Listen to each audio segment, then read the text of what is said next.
What if I told you that the person you think owes the debt might actually be the beneficiary of the debt and not a liable party?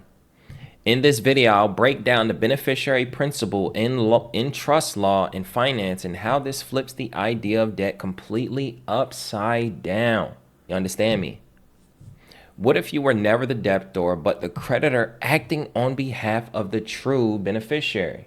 I've studied consumer law, trust structures, equity, and contract principles, and I'm here to help you reclaim the role they never wanted you to know you had.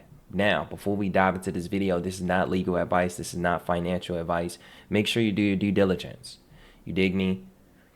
Also, at the same time, if you're brand new, hit the subscribe button, hit the like button, because we're going to be diving into some video, into some content that nobody is breaking down and making simple.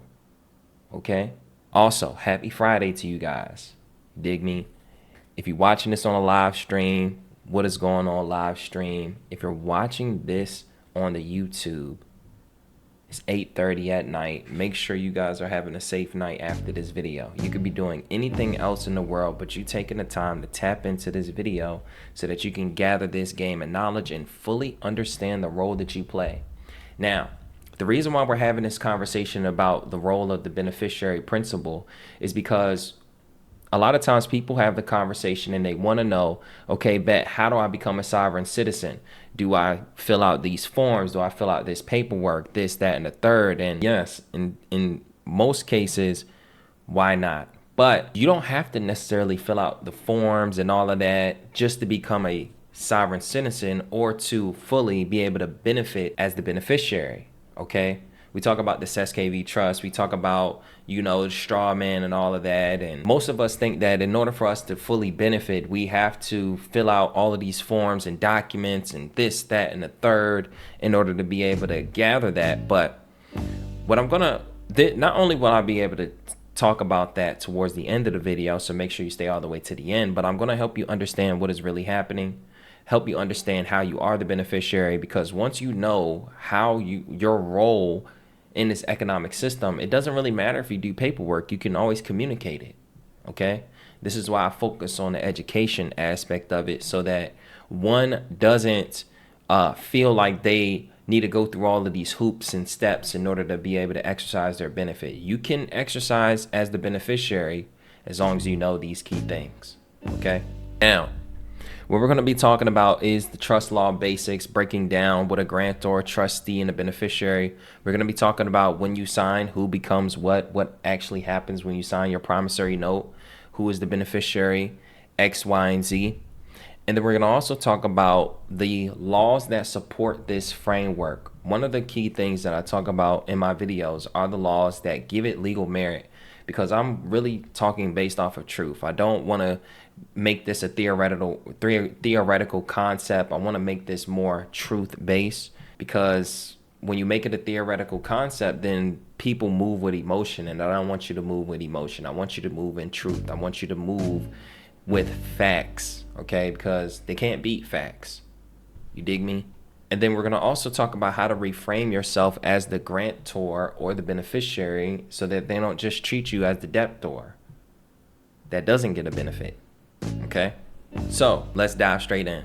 Okay, now when it comes to the trust law, okay, understanding what every role has in the trust. Okay, if you're going to create a trust, you have to understand these roles. If you want to understand how to be able to benefit from the SKV trust or whatever the case may be, this applies to that. But this is when you know and understand this, then you can kind of put yourself in a position to create your own private trust. Now, first things first, there is the grantor.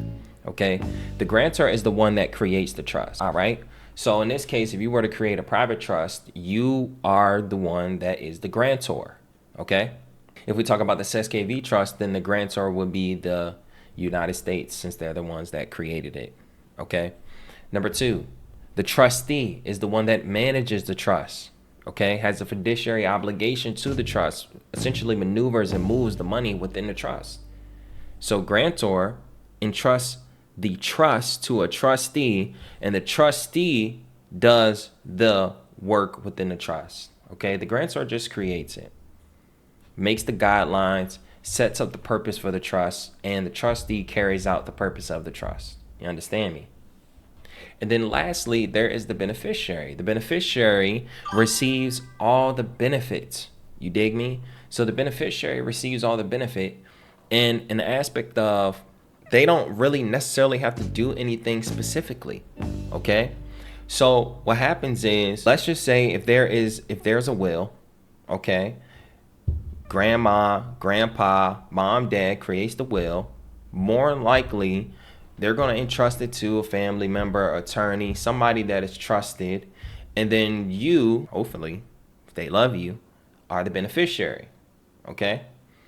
And most people think they only can create this through life insurance, living will, and whatever the case may be. But you can create your own trust and create your own terms and conditions for your trust at any point in time. Okay? In finance, most people unknowingly play the role of trustee, which is the liable party, while institutions act as the beneficiary of the system. Okay? And that's what I would call a reverse trust scam, because it's impossible for them to benefit where they're not actually the beneficiary. Okay? That's where the scam comes into play, where they make you think that they're the beneficiary, but they can't be a beneficiary. Okay? So the one that's receiving the benefit isn't always the one held liable unless they convince you to play the wrong role. So what if I told you that you was the beneficiary and they just made you think that you weren't? Okay? They made you think that you agreed to not be one. They made you think that you was actually the entity that can't benefit, the dead entity. Your straw man can't benefit, okay? But you as a natural person can. But they flip the script and make you think that you are not the beneficiary, okay? So let's talk about when you sign, who becomes what, and essentially what is happening when it comes to this trust model and structure when you're acquiring debts, okay? When you sign a promissory note, you are creating the assets, okay? When you dive into the UCC 3-401, under UCC 3-401, it says that the signature actually creates the obligation. You dig me? So again, you are creating the asset just by signing a promissory note, okay? So you first have to know what value you bring to the table. Now, if you're bringing value to the table, then they should be able to exchange the same type of value.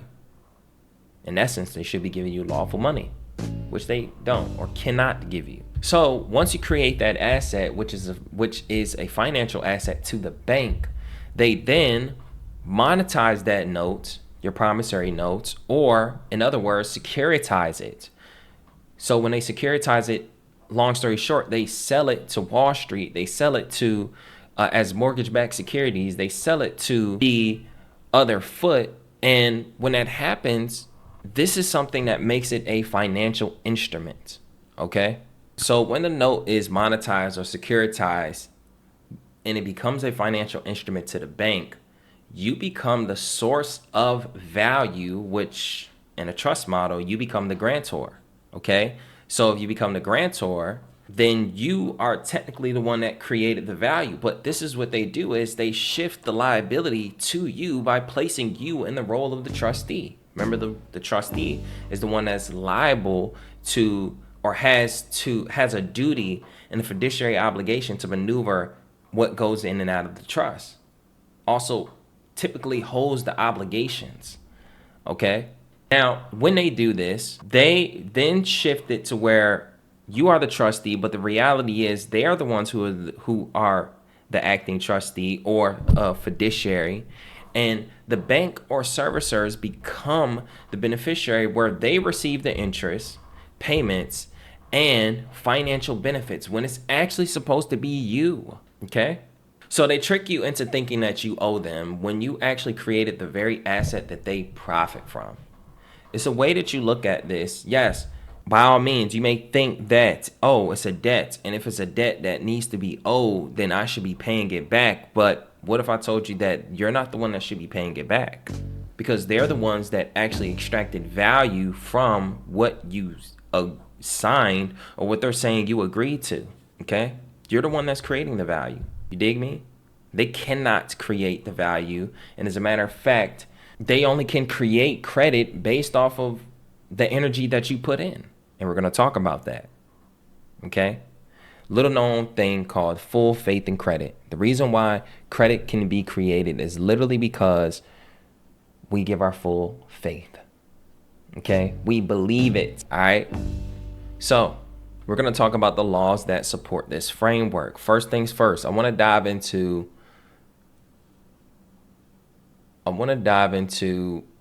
the definition of person.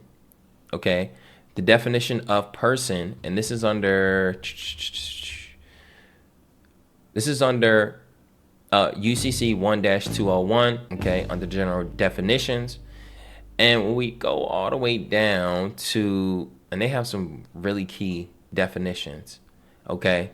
But if we go down to the definition of person, person means an individual, corporation, business, trust, estate, trust, partnership, limited liability company, association, joint venture, government, governmental subdivision, agency, or instrumentality, public corporation, and any other legal or commercial entity. Okay? So when you see the word person, it also includes trust and estates. Now, you have to be you have to really understand what it is that you're reading to know what title you're in, because in this specific title, they are talking about trust, okay? But if you go into the Truth in Lending Act, they're going to say the definition of person is a natural person or a corporation, okay? Now, I also want to bring up how under UCC 3-401, it says that a person is not liable on an instrument unless the person signed the instrument, and the person is represented by an agent or representative who signed the instrument and the signature binding on the representing person. Okay? So part of this is saying that your signature is what creates the instrument and creates the obligation. So the obligation cannot be created unless you sign. Also want to talk about under 26 USC 7701, it says that the term person shall be construed to mean and include an individual, a trust, estate, partnership, association, company, or corporation. Okay, so that's just another place where you can find the definition of the word person as well.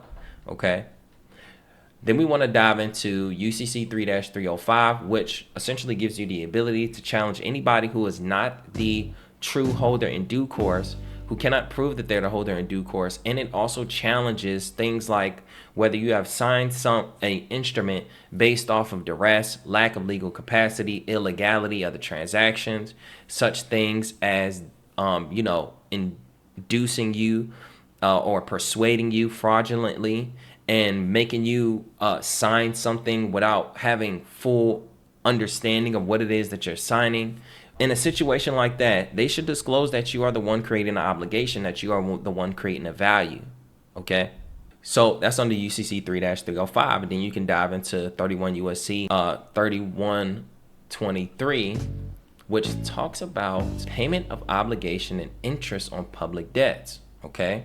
Now, this is very keen, and we haven't really talked too much about this on this channel, but this right here shows that you are the beneficiary, okay? It says under 31 USC 3123, payment of obligations and interest on public debts, it says the faith of the United States government is pledged to pay in legal tender principal and interest on obligations of the government issued under this subchapter. The Secretary of Treasury shall pay interest due or accrued on public debts. And as the Secretary considers expedient, the Secretary may pay in advance interest on the public's debt by a period of not more than 1 year with or without rebate of interest on coupons. Okay? The Secretary may issue a bond, note, certificate of indebtedness authorized under this chapter whose principal and interests are payable in foreign currency stated in the bond, note, or certificate. The Secretary may dispose of the bonds, notes, and certificates at a price that is at least par value without complying with 3102B-D of this title. In determining the dollar amount of bonds, notes, and certificates of indebtedness that may be issued under this chapter, the dollar equivalent of the amount of bonds, notes, and certificates payable in foreign currency is determined by the par of exchange value on the date of the issue of bonds, notes, or certificates as published by the Secretary. The Secretary may designate depositories in foreign countries in which any part of proceeds of bonds, notes, and certificates of indebtedness are payable in foreign currency that may be deposited. So someone says, okay, well, why do you read the entire section? Because that's something that we don't do. You dig me? Read it all the way through. Don't just read a piece of it, read it all the way through. Now, I do want to go back to this definition real quick. Money means a medium of exchange currently authorized or adopted by a domestic or foreign government. Okay? I think that this was really key to me because the aspect of foreign. Okay? But I do want to break this down a little bit.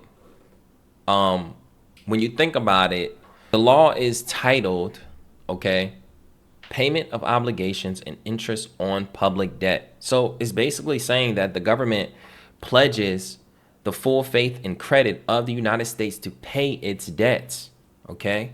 And that includes bonds, notes, certificate of indebtedness, or other obligations and the interest on them. So number one, if you create an obligation, it is up to the United States to make sure that they repay your obligations, okay? Your obligations are insured. So if we break this down in plain English, the U.S. Treasury guarantees it will honor and pay back all public debts it issues. Are you guys gathering this? Okay. Let me get a little close and personal with y'all. This is a legal obligation backed by the constitutional authority of the federal government. So one will say, well, you know, we're supposed to pay our debts. No, the United States is supposed to pay our debts. Okay. It says it right there. I don't know if pulling up the law where it says that the faith of the United States is pledged to pay in legal tender principal and interest on the obligations of the government issued under this chapter. Okay. The Secretary of Treasury shall pay interest due or accrued on the public debt. It's written in plain English. I don't know how that could confuse one, but when you read it, maybe you have to read it 100 times for you to believe it. See, truth is not the persuader, but repetition is. So read it as many times as you need to so that you can believe it. All right. So it confirms that any debt owed by the United States, including securities or notes, must be paid in full and cannot be dishonored. Okay. Let that sink in for a little bit. It is up to the United States to pay your public debt. Any debt that's public is literally insured by the United States. Says it right there. That's what full faith and credit means. Okay? So here's how it connects to discharge. When you take out a loan, especially a mortgage or auto loan, you sign a promissory note. A promissory note is literally a financial instrument, but also at the same time, it's an obligation, right? It's also something that has interests and things in that nature that the government says that they will pay. So when you sign a promissory note, that note becomes monetized or securitized or sold. It becomes a negotiable instrument like a bond or a note that should be paid back by the United States. Now, so when a lender sells or transfers your note, the system often treats it like a public obligation tied to the credit of the United States. So when that number grows, that $31 trillion in debt, well, it's actually 36 trillion, probably at 37 trillion now, maybe 38. That is all debt. That is all public debt that the United States needs to pay back. Or at least that's what they're supposed to do, but I want you guys to know that the more that number grows, the more money is in circulation within the United States, the more that they're able to grow. So they want to grow the debt. Okay? So here's why that matters. You funded the transaction by creating the instrument. I gotta really look at you. Gotta really give you that eye contact. You funded the transaction. All right? So once it's deposited, sold, or pledged, it becomes part of a credit system backed by federal law. So 31 USC 3123 means that if the government or its agencies, banks under charter, or institutions that benefit from that issue or use that instrument, they are liable to honor and redeem it, which is why they send you the coupons, which is why they send you the bonds to then accept for value and remit and redeem for the redemption. Okay? So here's what this means when it comes to strategy. You can argue, and you want to, if you've gotten this far, hit the subscribe button, hit the like button, okay? Because this is what your argument is. And you have to be very strong in your argument. Do not watch this video. If you don't understand this part right here, it's no point of you even doing this. If you don't understand that this is your argument and you don't know how to fight this argument, do not even do debt discharge, okay? If it's still questions of should I send this or should I send that, then you're not there yet. More studying needs to be taking place. More videos and more repeated listening so that you can be confident in what's actually happening needs to take place. So you can argue that your note created the value. That's number one, okay? And they will have to disprove that. Number two, it was converted into a debt instrument. That's another thing that you can argue. A debt instrument is something that is literally insured by the United States. You can also argue that the system, including the Treasury, the Fed, or bonded banks, is obligated to honor the instrument, not you. Why? Because you're the one that is the grantor, the one that granted the value. They became the trustee, and you only have to benefit. And if they deny your tender, they are violating 31 USC 3123 by refusing to pay a legitimate obligation that, again, only can be created by your signature. Man, this is going to be a banger. Okay, so some discharge strategies use this law to submit a bond or bill of exchange as lawful tender. They must honor it. Number two, they reference the government's obligation to settle debt. And number three, they hold agencies accountable for dishonoring payment instruments. So even when we go to the evidence of dishonor, okay, evidence of dishonor under UCC 3-505, boom, right there. Evidence of dishonor. Okay, the rules for when they dishonor you, they must provide reasons, present that information to you, and if it's not valid, then they are literally violating you. Okay, then we can dive into UCC 3-603 that says that if they refuse your tender, then it is discharge. It doesn't matter because it goes hand in hand with 31 USC 3123. Okay, so the thing is that the system operates on trust law, and the only thing that is missing is you realizing who you truly are in the contract. So let's just break down a couple things, okay, and how to reframe yourself as the grantor, okay, or the beneficiary. If you've gotten this far, about to drop some key game, hit the subscribe button, hit the like button. All right, you can use legal notices like affidavit of status. Declare yourself as the grantor. If you don't know what an affidavit of status is, go on Google. Dig me. Also included in the complete debt guide. Number two, create a declaration of the trust, meaning to create your own structure. You can create your own trust by creating your own declaration of the trust. If you don't know how to create it, if you can't go online and search how to do it, send a complete debt guide. Number three, you want to also add something, you want to add a conditional acceptance. So now you're shifting the burden onto them. You want to start asking them questions and challenging them based off your arguments that now they must prove is not true. You are now shifting the liability onto them. Instead of them saying, hey, you owe me this, X, Y, and Z, you are now shifting the liability onto them. Number four, you want to send a notice of beneficiary interest. You want to also act as the beneficiary and not the trustee. Notify them that, hey, look, I granted this and I'm also the beneficiary. You understand me? You take these legal notices and you cup it with your aspect of discharging debt. They have no choice but to respond and adhere to your notices. If they don't, they're putting themselves in a bad position and you are supposed to hold them accountable to it. Don't send these notices and hope for something to magically happen. This is why it's important for you to know how to do the process and execute it all the way through. You can't just send these notices and then wait a couple months and say, well, why are they still coming after me for the debt? You still don't understand debt collection? You still don't understand how to challenge the debt collector? That's nobody's fault but yours. Okay? So Stop assuming liability by default, okay? Everything is about capacity and consent. So capacity is the knowledge, okay? Consent is you giving them permission, okay? It's always a case where you're giving permission. And you can also be protected for you not knowing something. But you have to know that you do not know. And this is why I make these videos, okay? So when you don't claim your role, they assign it to you. They start to make the decisions. And we don't want them to make the decision anymore. All right? So they've always known that you were the creator of credit, but by never teaching you trust law, they made sure you stay the trustee. They made sure that you had the liability. They made you the surety and the grantor. And once you start reclaiming your status, the entire financial game changes. When I'm talking about reclaiming your status, it's not just on the aspect of you filling out a bunch of paperwork, this, that, and the third. You have to understand exactly what that is. And if you understand exactly what that is, you can always communicate it. It's never going to be you filling out a bunch of forms. If you don't understand what these forms mean, there's people that go out there and they'll pay somebody to reclaim their status, but you don't inherently reclaim your status if you don't even know what role you play in this economic system, and you cannot explain it to them.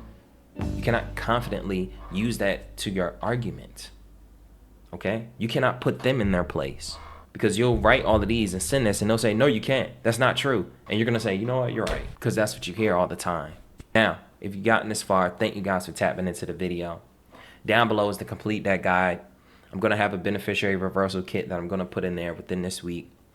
Templates, declaration of trust, things in that nature. If you want to see how that stuff is putting together, and it's all for educational purposes. I don't tell anybody to go in there, get these templates and start sending them out. And it's more of an educational tool. Use it to learn how to create your own, and use it to figure out, okay, bet, how can I put this package together? Okay? Up it with the YouTube videos. Some people will ask me the same questions that I highlight in my YouTube videos. And it's almost like, how did you watch the YouTube video? I repeat the same things in every single video because I know that I put certain information in one video that you didn't watch or you didn't pay attention to, so I'm going to keep repeating it because I want people to get real results. I want people to not make an excuse. I don't want people to go and have to find it in this video or find it in that video. So in every video, I'm going to be telling you exactly what you should be doing in some way, shape, or form, okay? I may put something as the head and give you guys something to be attracted to, but in the end, I'm going to come back and tell you that, look, understand the administrative process, understand what you should be sending to them, understand what a conditional acceptance is, understand when to send a debt validation letter, understand when to the UCC 3-603, understand your position in this economic system, because if you don't, it doesn't matter. I can tell you, send this letter, send that letter, but what's going to happen when they say, oh, or they ignore it? You're going to come back and ask me and say, well, what should I do next? You're not paying attention, okay? You're not doing the extra due diligence, all right? All of this is a setup for them to not comply. You're building a non-compliance case because when they violate your rights, they lose the power. When they don't respond, they acquiesce. When they refuse, the debt is discharged. But you'll still say, they ignored me. Come on, man. You got to be better than that. Yeah, you're a hard worker, sincere, but you gotta be a good listener, a good reader, okay? So don't just watch these YouTube videos for the education and the entertainment, just to watch my face. You dig me? This is why I'll give you this look with discernment, because I'm talking to you, all right? I love you guys. If you wanna work with me one-on-one, specifically on credit, specifically on building a business, specifically on getting funded, if you have a 700 credit score plus and you need help getting funded, tap into my one-on-one mentorship, book that call. We'll talk to you about your 700 credit score and how to get you to 100K in funding. If you have below a 680 credit score and you need to get your credit up above a 680, you have charge-offs, collections, derogatories, things in that nature, tap into that one-on-one mentorship. If you have a business that you are already working on, okay, and you want to be able to take that business online and attract new clients, tap into that one-on-one mentorship. Do not tap into that one-on-one mentorship to ask me a million questions about debt discharge, because I'm giving it to you on the YouTube videos for free. You just have to watch the YouTube videos. Grab the complete debt guide to get the templates and tools, but I'm giving you all the game right here. You can literally just go online and put all of this stuff together, put two and two together, all right? If I sold debt discharge, I don't even know how I feel about that. Because if I have a price on my consulting, if you're not thinking long-term with debt discharge, what is your point? You might as well take your money and pay your debt back. If you can't watch all these YouTube videos and you can't do your due diligence, take the money and pay your debt back. You gather that, all right? Follow me on Instagram at biz.nick. Make sure to tap into the Twitch. The Twitch, I do the live breakdowns, all right? If you want to get your free credit report, well, it's $1 for 7 days. That link will be in the description as well through Smart Credit, okay? And lastly, comment below if you ever felt like you were the only one not benefiting from the system you pay into. Remember to like, subscribe, turn on the post notifications so you get a notification every time I post a video, okay? Because once you change the roles, you change your reality. If you gotten this far, comment the word discharge. I love you guys. You're a real one, and I'll see you in the next one.